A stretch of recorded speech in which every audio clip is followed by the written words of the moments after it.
Hi everyone, Gene here. Welcome to the Tapping Q&A podcast, where every single week we answer the most common and uncommon questions about tapping and EFT, so you can get the most out of your tapping practice, eliminate self-sabotage, and take the actions that you want.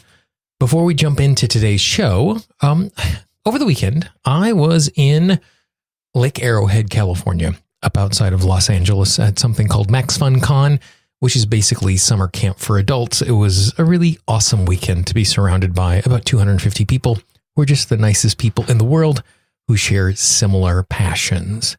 And one of the presenters who is there every single year is John Hodgman. John is a comedian and a writer. You might remember him as the PC from the old I Am the Apple and I Am the PC commercials with Justin Long, who was the Mac.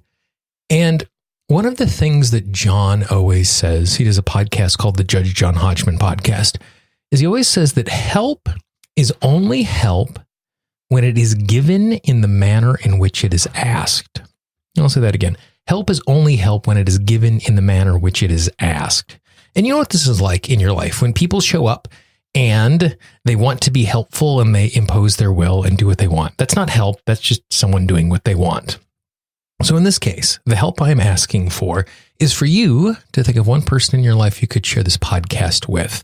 Podcasts grow most effectively by word of mouth. There's someone in your life who is already into energy medicine and using these sorts of things who would love today's topic, which is 4 tapping techniques that are not basic tapping that will make a real difference in your day. So before we continue, just hit pause right now. Send a friend a text message or send him an email. You can do it right from your phone. Tell him to check out the Tapping Q&A podcast by simply going to tappingpodcast.com. Or if you want to send them this particular episode, just send them a link to tappingqa.com/367. It would mean the world to me, and it will make a big difference in their life. Thanks a lot. This is Gene Monteristilli, and welcome to the Tapping Q&A podcast, recorded live to tape from Williamsburg and Brooklyn. This is episode 367, originally aired June 12th, 2019. Hi everyone, I hope this finds you well wherever you are and whatever time of day you're getting a chance to listen to this. Thanks for spending some time with me today.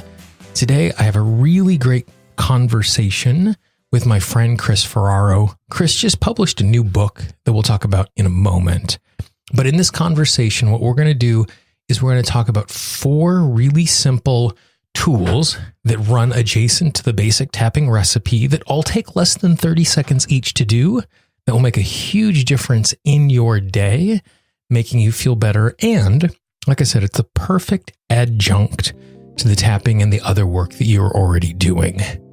Before we do that, I just want to send out some thank yous. As you know, since the beginning of the year, we have been thanking people all over the world who have downloaded the podcast since the first of the year. Today, I have a conversation with Lori Lamont. I met Lori at the Spring Energy event, and Lori is a really amazing practitioner. I'd like to thank folks in the Salmon Islands, Ghana, Malta, Panama, Vanuatu, and Haiti for listening to the show, and all of you all over the world. And I'd like to send a special thank you out to Lisa. Lisa was the most recent person to decide to financially support the podcast. If you would like to support the podcast as well and receive some amazing bonus gifts like bonus podcasts every single month, all you need to do is go to tappingqa.com/support. And I just want to thank everyone who is choosing to do exactly that. My friend Kris Ferraro just wrote a really awesome book. It's called Energy Healing: Simple and Effective Practices to Become Your Own Healer. And the thing I love about Kris's disposition is she loves presenting things that are simple and useful and healthy. And so what we're going to do is in this conversation is we're just going to share 4 of those things that she talks about in her book that you can use right away. We talk about the context to use them, how they make a difference. One of them I used recently to calm and relax a room full of 175 middle school students who are bouncing off of the walls. And oftentimes when I tell people that I present regularly for middle school kids, they're like, oh my gosh, that's the craziest thing ever. I would never want to do that. I love it. And it was a really simple tool that made it even easier. And it's something that you can use right away to create calm inside of you. So here is my conversation with Kris about 4 tools that you need to add to your toolbox to get more out of your tapping.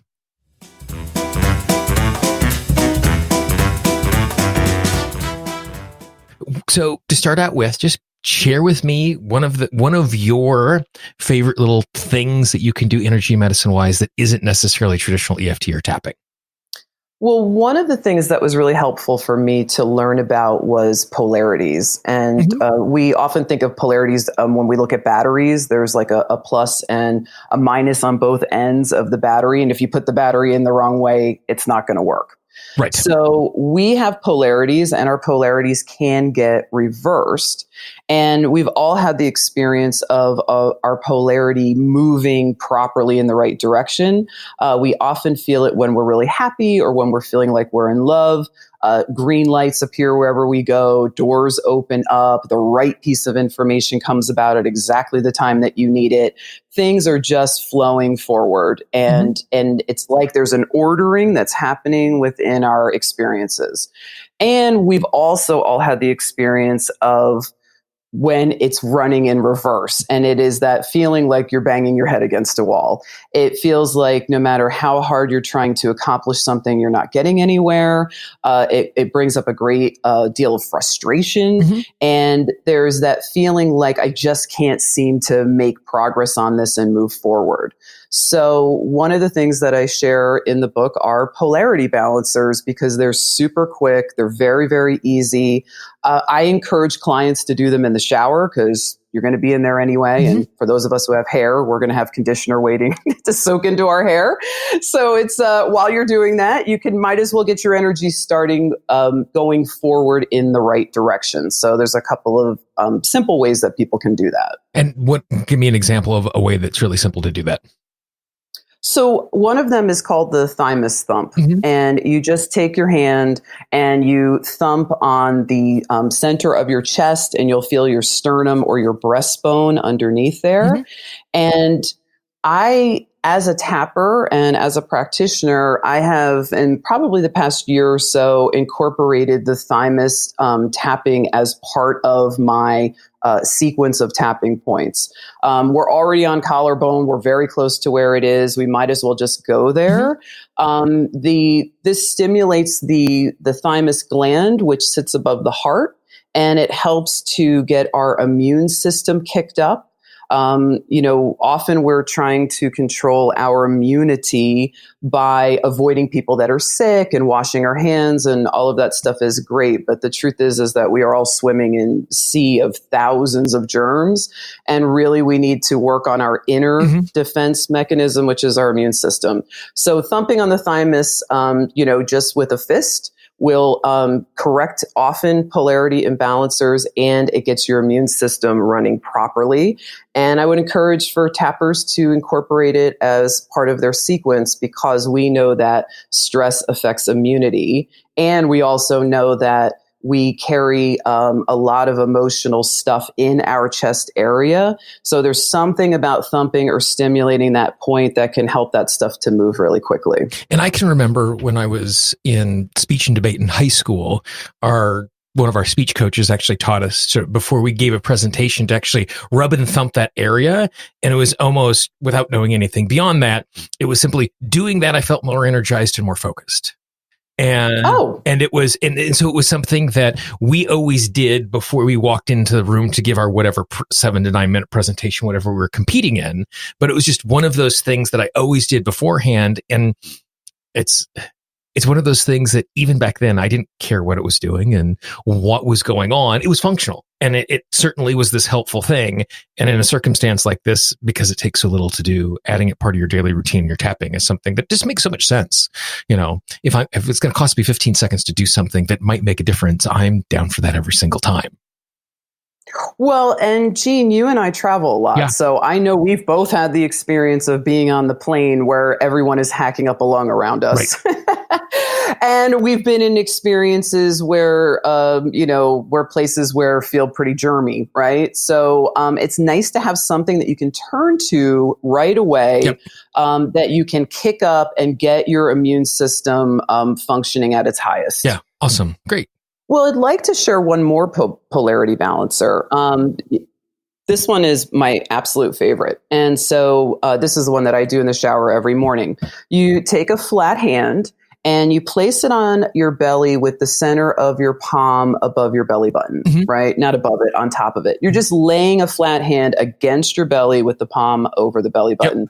And then you take your thumb and your index finger and you stimulate the collarbone point, or K27. So you do both sides of it. So don't do one side. Take the thumb on one side and the index finger on the other side, and you rub them. You rub it, or you can tap. I find rubbing is more effective with this. And you breathe in through the nose and out through the mouth, and then you reverse it. So the hand that was on the collarbone point, that palm goes over the belly button, and the thumb and index finger of the opposite hand comes up, stimulates that point, those 2 points, and it can really create a great shift. And when you're doing that, are you doing anything with the hand that is over the belly button at the same time, or is it just rested and the only tapping and stimulus is happening up at the collarbone? The only stimulus is happening at the collarbone. That hand is just laying flat against the belly with the palm over the belly button. And it's interesting you share that, kind of the sense of getting the polarity shifted around. I find that when I'm doing surrogate muscle testing, when I'm working with a client, that I am much more clear. So when I do surrogate muscle testing, I'm doing it by turning my right hand, and it stops halfway if it's a no, and it turns all the way over if it's yes. And if I take my left hand and I place it in the exact spot that you were describing, when I am muscle testing, I am a much more clear channel of muscle testing by putting my opposite hand in that exact same spot that you're talking about. And definitely polarity balancers help with all forms of muscle testing for sure. Absolutely. Yeah, it makes perfect sense. Yeah. If I'm in my body properly energetically, it's going to be easier for me to be a perceptive tool in what's going on.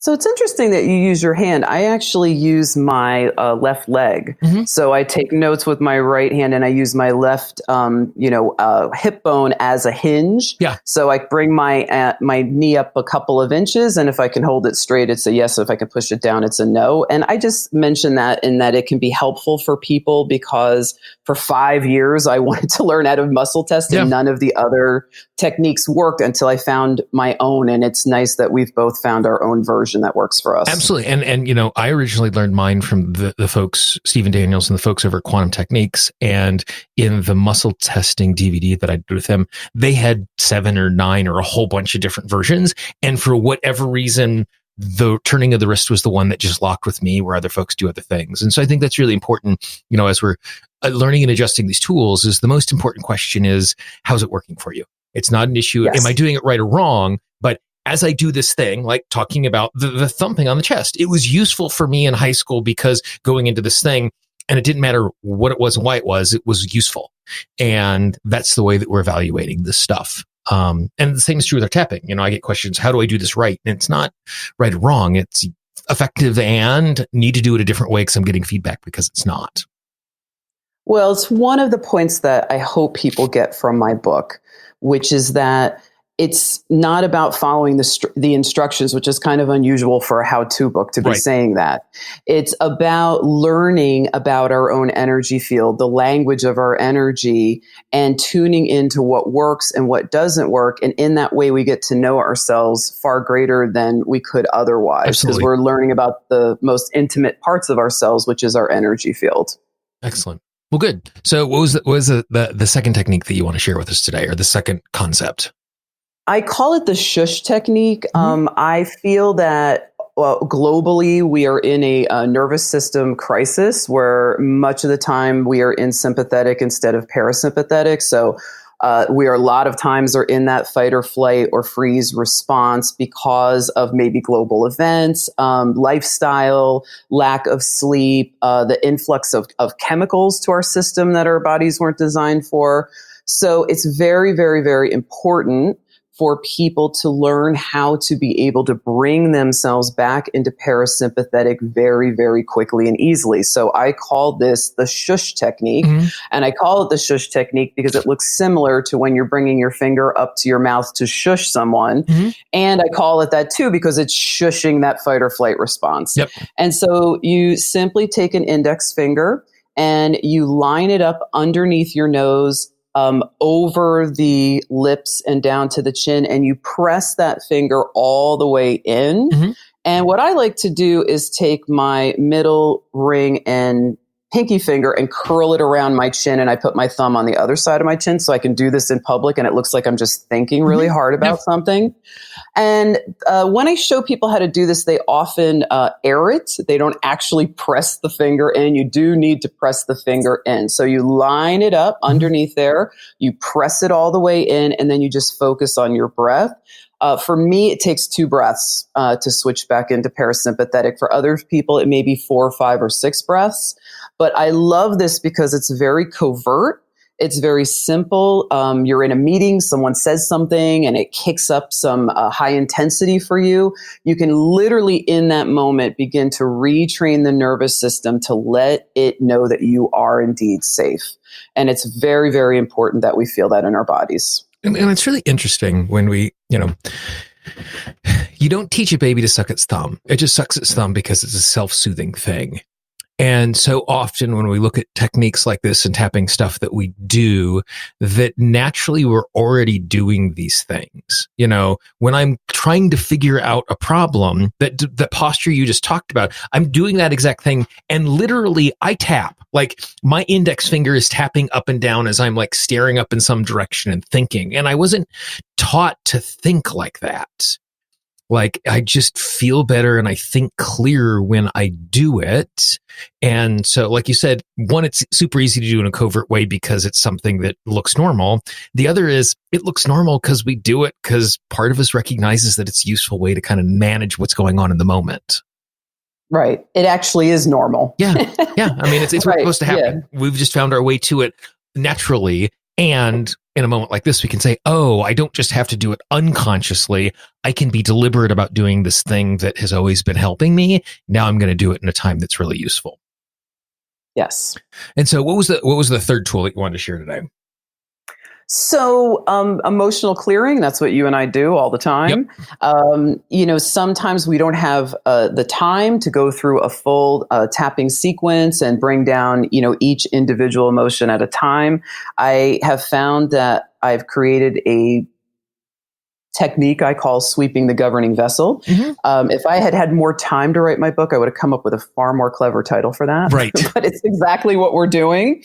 So we have our central and governing vessels run up the front and back of the body, and I call them the main circuit breakers of the body. Mm-hmm. It's like when we are running the microwave and our TV at the same time, and the circuit blows, it's to prevent a fire. Those circuits do that for us. They give energy to the meridians where needed, and they take it away when there's too much. Mm-hmm. So sweeping the governing vessel is a really simple thing that people can do to discharge an emotion in a couple of sweeps. So what I like to do is use my index, middle, and ring finger of both hands, and I line them up on the center of my forehead. So this is my ring fingers would be close to where my eyebrows begin, and the other fingers would be up to where my hairline starts at the top of my forehead. Mm-hmm. And I want you to imagine that there is this imaginary line that runs in between the eyebrows, and it goes up the center of the forehead, across the top of the head. If your hair was parted in the middle, that's where it would go, and down the middle of the back of the head to where the neck meets the shoulders. And so you simply tune into that emotion or that feeling in the body. You line the fingers up and you sweep those hands together along that line, up the center of the forehead, across the top of the head, down to the back of the neck. And when you get to the back of the neck, the left hand then sweeps across the left shoulder at the same time that the right hand sweeps across the right shoulder. And it is very, very effective and easy to do.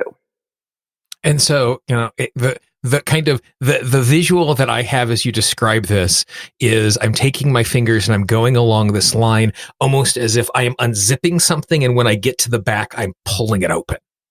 Wow, that's a far better metaphor. If only I had talked to you when I was writing the book, I could have put that in there. That's really good. Yeah. And so that just becomes a really simple thing for us to do as we, And the thing I love about all of these things, tapping including, is just how simple and easy and quick it is for us to do this, and how important it is for us not only to do this stuff, but to create ways for us to remember to do it regularly, so that when it's something that is habitual, like you said, I love the idea of doing any or all of these things while we are in the shower. I love attaching routines like this to brushing my teeth, because I might not actually shower every single day.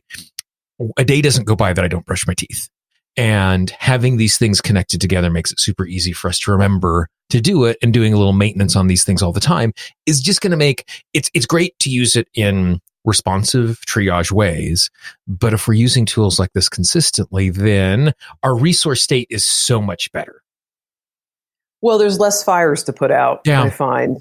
And one of the things that I do share in the book are using the techniques on a standard day. Mm-hmm. So getting up in the morning till the end of the night, on your commute to work, while you're in the office, ways of incorporating these practices into a normal average day that in most cases don't even take any more time than what you would be doing normally anyway. Right. And then and I encourage people to do that because we get into the practice of knowing that we are our own healers, and that we're carrying such power within our hands and within our bodies that we can have a tremendous effect on how we feel. And so if we do these little things that we just work into our day that we're already doing, we start developing the language of it. Because I don't know about you, but when I first started tapping, it was extremely awkward for me. I felt like I was all thumbs. I never felt like I could get my hands in the right place. And part of it is because I was very homolateral. So my energy was on the left side and on the right side and wasn't crossing over. And so when I was tapping, it was forcing a crossover that I was not used to feeling. Yep. So, which I do talk about in the book about the homolateral repatterning and the importance of that. So it felt like learning a new language, and it was really awkward. Yep. And so I want to really implore people to know very quickly and easily you can have such a profound effect on your own well-being. And often we wait.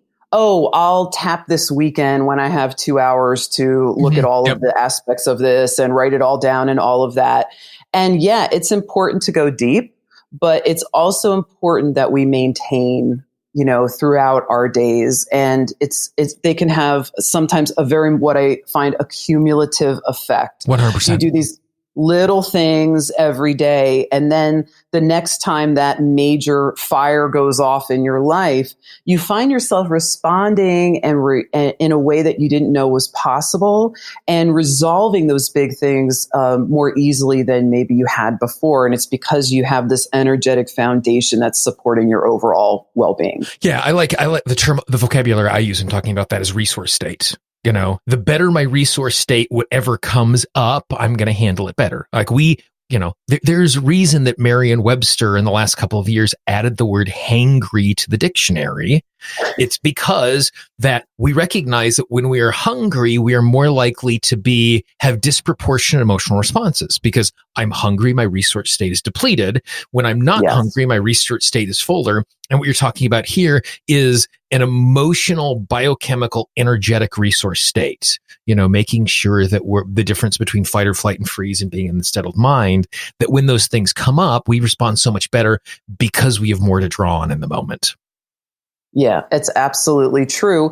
And we have to remember that there are these physiological processes that go in that go into place, and hormones released, and all of these contractions that are happening within our bodies when we're under stress. Mm-hmm. And so often we're trying to talk ourselves out of how we're feeling when it's actually impossible to do that, right, because chemically we can't go there. We're too in survival mode. Yep. And so this helps us to get out of being in constant survival mode and go back into thriving mode, where we can actually create great change in our lives. Awesome. Perfect, Kris. Thanks for your time. I really appreciate these techniques. Yeah, thank you for having me back. You can see how simple and easy those 4 techniques are and how you can use them right away. Go back, re-listen to them, take some notes so that you can use them over and over again. If you would like to check out Kris's book, and I really encourage you to do so, this was just such a small little bite out of what is available there. If you go to tappingqanda.com/energy healing, that's tappingqanda.com/energy healing. You'll be able to find that book where you can get in digital or paperback form. Also, in the middle of this conversation, we talked about some muscle testing stuff in the show notes. Or if you go to tappingpodcast.com and click on the link for episode 367, I have included a link to Quantum Techniques' website and the muscle testing tool that I talked about and where I learned about it. Also, if you'd like to hear more from Kris, I've interviewed her 2 other times, in episode 142, where we talked about the shadow self, and episode 297, where we talked about how you can use tapping to reach your goals. If you go to Tapping Podcast and click on the link for 142 or 297, you'll find those interviews. Or if you happen to be listening to this right now in the website, if you go down below Kris's biography, you will see that I've included links and the players to those previous episodes. They're really awesome conversations. That's why I keep having Kris back, so you can find those on the website. If you have any questions, if you have any comments, if you have a topic that you would like us to cover in the future, I have 2 podcasts coming up in the next 3 weeks that came about because of recommendations from people just like you. It makes a huge difference when I get that sort of feedback, because oftentimes I find my way to guests and topics I wouldn't have thought of on my own that really serves the entire community. So you can always reach me, Gene, Gene, at tappingqanda.com. That's tappingqanda.com. Or if you're on the website, just click on that contact link. Or if you're one of those people who've downloaded our free Tapping Q&A app, where we have all of the old interviews, all of the old tap along audios, lots of tapping scripts. If you click on the contact link inside of that app, you can send me a voice memo or an email right from inside of the app. And if you haven't downloaded the app yet, it is absolutely free of charge. All you need to do is go into the Apple App Store or go into the Android App Store, and you will be able to load that onto your phone. Again, absolutely free. The entire back catalog of the podcast is there, plus lots of other stuff. For the Tapping Q&A podcast, this is Gene Montrastelli. I hope you have a great day, and I will talk to you real soon. Bye-bye. The Tapping Q&A podcast is copyright Gene Montrastelli, Tapping Q&A 2016. All views expressed by guests are those of the guests and not necessarily of Gene Montrastelli or Tapping Q&A.